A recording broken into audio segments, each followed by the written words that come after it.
नमस्कार साथियों, वेदांत क्लासेज के डिजिटल प्लेटफॉर्म पर आपका हार्दिक स्वागत, अभिनंदन। साथियों, आज हम जिस टॉपिक के ऊपर चर्चा करने की तरफ जा रहे हैं, इस टॉपिक का नाम है पशुपालन में साफ सफाई का महत्व। यानी कि पशुपालन जब किया जाता है तो उसमें साफ सफाई का क्या इम्पोर्टेंस रहता है, उसके बारे में जानेंगे आज। ठीक है, importance of cleanness in animal husbandry. तो इसके बारे में बड़ा डिटेल से जानेंगे कि भाई ये इसका क्या महत्व है। सबसे पहले जानते हैं कि इस पे हम किस किस बिंदु के ऊपर चर्चा करेंगे। तो एक तो हम सबसे पहले जानेंगे, इसमें सामान्य जानकारी लेंगे इसके बारे में कि भाई ये पशु, इसमें सामान्य जानकारी में जैसे इसकी डेफिनेशन वगैरह दी आ जाएगी। साथ ही में जैसे पशुशाला है उसमें साफ सफाई के जो फायदे हैं, वो कौन कौन से फायदे हैं उनको देखेंगे। और इसके अलावा जो साफ सफाई में काम आने वाले जो सामान हैं, कौन कौन से सामान का यूज होता है उनको भी देखेंगे, चाहे वो रासायनिक सामान हो चाहे भौतिक सामान हो, उनको देखेंगे, है ना। और साफ सफाई किस प्रकार से की जाती है, साफ सफाई करने का क्या तरीका होता है इनके अंदर, उसको देखेंगे। अब सबसे पहले जानते हैं हम पशुपालन की साफ सफाई के जो फायदे हैं वो।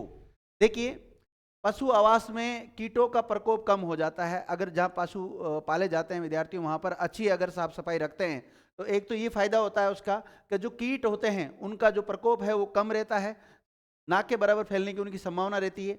और जहाँ साफ सफाई रखने से पशुओं का जो स्वास्थ्य है वो भी बेहतर रहता है। अगर जहाँ पर पशुपालन किया जाता है वहाँ पर अच्छी साफ सफाई होती है तो वहाँ रहने वाले जो पशु है वो बहुत स्वस्थ रहते हैं, उनके किसी भी प्रकार की संक्रमण वगैरह जो बीमारी फैलती है उसकी फैलने की संभावना ना के बराबर रहती है।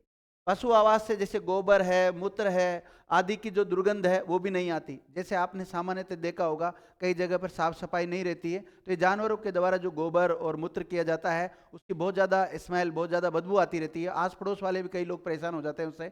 अगर वहीं अच्छी तरीके से साफ सफाई रखते हैं तो किसी प्रकार की कोई बदबू वगैरह नहीं आती है। साथ ही में जो विषाणु या जीवाणु जनित रोग है उनकी होने की संभावना भी कम हो जाती है। जब साफ सफाई रखेंगे, किसी स्थान पे हम साफ सफाई रखते हैं तो वहाँ से फिर किसी प्रकार के जैसे को कीट वगैरह, कीटाणु वगैरह है वो नहीं होते, तो वायरस जनित या विषाणु जनित रोग होने की संभावना नहीं रहती है। ये सब इसके फायदे हैं। सूखे फर्श वाले जो बाड़े होते हैं उसमें रखने से पशु के खुर के रोगों से बचे रहते हैं, तथा भेड़ों की जो ऊन है उसमें भी किसी प्रकार की गंदगी नहीं होती।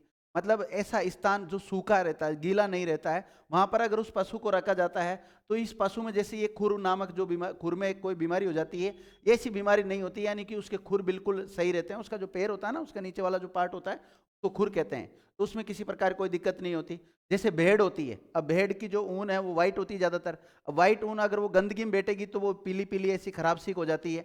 तो फिर और अगर वही साफ स्थान पर रहेगी तो उसकी बिल्कुल वाइट ऐसी रहेगी, शानदार भेड़ भी दिखेगी। जैसे आपको ये दिखाई दे रही है इमेज में, देखो कितनी गंदी दिखाई दे रही है भेड़। इसकी ऊन देखो कितनी येलो टाइप की हो रखी है, बहुत ज़्यादा मलमली टाइप की हो रखी है ना। तो ऐसा फिर देखने को मिलता है। इसके अलावा जो पशुशाला की व्यवस्था से न केवल पशु स्वस्थ रहते हैं बल्कि उनके उत्पाद क्षमता भी बढ़ती है और उनके उत्पादों का सेवन करने वाले मनुष्य भी स्वस्थ रहते हैं। जैसे कोई पशु है, अगर उसको स्वस्थ रखते हैं, पशु स्वस्थ कब रहेगा, जब वहाँ पे साफ सफाई रखेंगे। साफ सफाई रखेंगे, अच्छा भोजन खिलाएंगे उसको, तो पशु स्वस्थ रहता है। और उसके जो प्रोडक्ट होते हैं, चाहे दूध हो चाहे उसके द्वारा ऊन, जो जैसे अभी हमें को भेड़ से ऊन प्राप्त होती है वो, तो ये बिल्कुल स्वच्छ मात्रा में हमें प्राप्त होती है। और स्वच्छ मात्रा में प्राप्त होगी तो उसका मूल्य भी बढ़ता है विद्यार्थियों। और पशुओं की मृत्यु दर में भी कमी आती है। अगर साफ स्थान पर पशुओं को रखा जाता है तो पशु बीमार नहीं होते हैं, तो इसलिए उनकी मृत्यु नहीं होती है। अर्थात हम ये कह सकते हैं पशुओं की मृत्यु दर में कमी भी आती है इस बात से।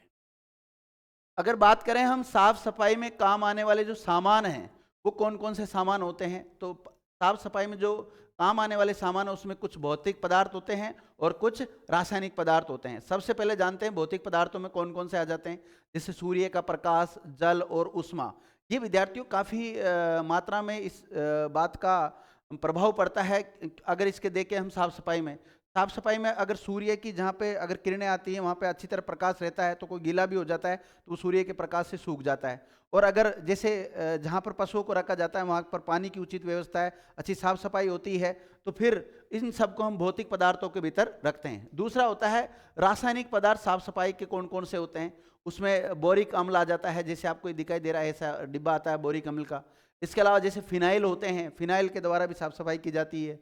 और साथ ही में सोडियम कार्बोनेट होता है जिसको हम धावन सोडा कहते हैं, उसके द्वारा भी की जाती है। डुटेल वगैरह जो होते हैं इनके द्वारा की जाती है। इसके अलावा ब्लीचिंग पाउडर या पोटेशियम परमैंगनेट जिसको हम लाल दवा कहते हैं, इन सब के द्वारा भी साफ सफाई की जाती है और ये सब इसके रासायनिक पदार्थों के अंतर्गत काउंट आते हैं। तो देखिए दो प्रकार के पदार्थ होते हैं, कौन कौन से? भौतिक पदार्थ और रासायनिक पदार्थ, और दोनों के बारे में हमने चर्चा कर ली है। साफ सफाई में काम आने वाले जो सामान हैं, अगर उन सामान के हम देखें तो पशु आवास से गोबर, मूत्र, धूल मिट्टी, भूसा, चारा आदि को हटाने के लिए फर्श को हर दिन स्वच्छ पानी से साफ करना चाहिए विद्यार्थियों, एक इसका भी थोड़ा सा ध्यान रखना चाहिए।